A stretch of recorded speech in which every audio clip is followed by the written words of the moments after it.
మీరు ఎప్పుడైనా గమనించారా? ఇతరుల ముందు తనను తాను చాలా తెలివైన వ్యక్తిగా లేదా స్మార్ట్ అండ్ ఇంటెలిజెంట్‌గా చూపించుకోవాలని ఎక్సైట్‌మెంట్ చాలా మందిలో ఉంటుంది. అది స్కూల్ అయినా సరే, కాలేజ్ అయినా సరే, ఆఫీస్ అయినా సరే, లేదైనా ఏదైనా ఇతర ప్రదేశం అయినా కానీ, ఎక్కడైనా నలుగురు కలిసి ఉన్న చోట అక్కడే అత్యంత తెలివైన వాడిని నేనే అని షో పుటప్ చేసేవాళ్ళు చాలామంది కనిపిస్తారు. కానీ నిజమైన తెలివి ఏంటో తెలుసా? ఈ ప్రవర్తనను సరైన సమయంలో రివర్స్‌గా చేయడం నేర్చుకోవటం. అప్పుడే నిజంగా మీరే అందరికంటే స్మార్ట్ అండ్ ఇంటెలిజెంట్ అనిపించుకుంటారు. ఎవ్వడెలా ఉన్నా సరే నువ్వు మాత్రం స్మార్ట్‌గా కనిపించాలనే రేసులో మాత్రం పడిపోకు.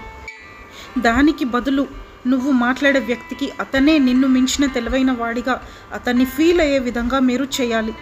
నేను చాలా స్మార్ట్ అనుకునే వ్యక్తి ఏం చేస్తాడంటే అతనిలో ఉన్న నెగిటివ్ కాన్సెప్ట్స్ అన్నీ మీ ముందు ఉంచిస్తాడు.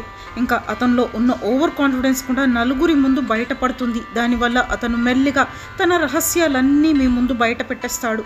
అప్పుడు నువ్వు ప్రశాంతంగా వాడు చెప్పేవన్నీ వినాలి. అప్పుడే నీ పని అయిపోతుంది. అప్పుడు నువ్వే స్మార్ట్ అనిపించుకుంటావు.